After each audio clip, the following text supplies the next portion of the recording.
Howdy, paper engineers in training. Ladies and gentlemen, if you're watching this video, it means it hasn't been taken down for members only yet. I wanted to show the members a little trick that I learned a long time ago. Now, as you guys can see, this here, and I suppose I should use my pointer, but anyway, I don't know where it is right now, but right around here, this is black. It's supposed to be a black band. All right, now, the problem with that is when you paint, if you don't paint ahead of time, what you get is a mess like these, all right?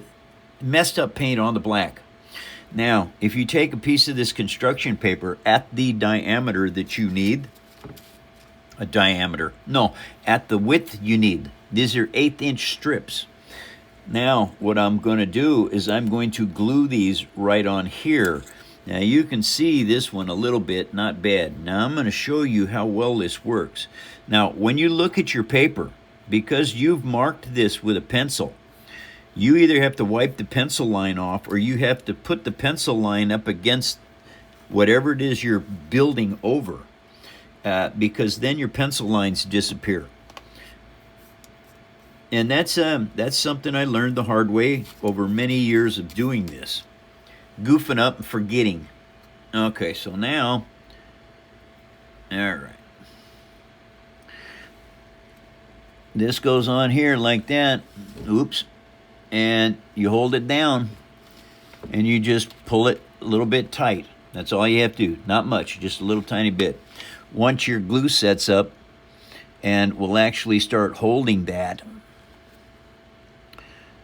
Now, this is where, okay, this is where this spoon, it's a spoon shape, I guess, is why they call it a spoon. But anyway, this works really nice for putting glue onto this little tiny piece of paper. That, I don't want that to slip loose. Add some more glue to it. Okay, and having extra glue on this is not a problem, because what it actually does is, once you get this working, it will squeeze onto the already there paper. See how I grabbed it? Oh man, I better show it to you. Doggone it.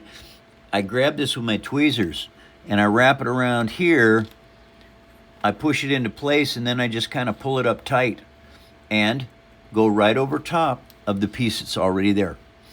And what that is going to do is that will give you this beautiful finished look. And whenever I'm doing pinstriping on something, this is how I do it.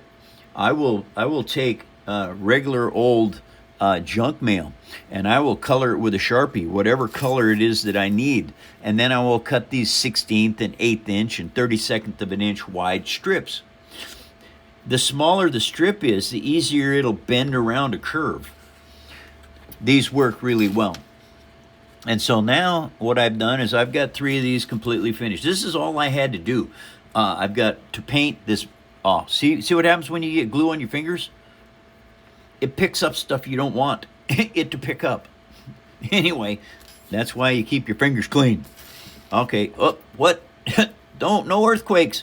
Anyway, all I got to do is these 3 over here. I have to paint the backside of this, and this Hammerhead Corvette will be 100% complete. So anyway, Paper Army, salute. I love you all very much, and thank you for everything you've done in my show. We want to have the most unique, one-of-a-kind YouTube channel on the planet. And because of the Paper Army and everything that you do, it is going that direction. So this salute is for all of you in the Paper Army. Salute. Thank you very much. Take care. I love you a lot. Good day.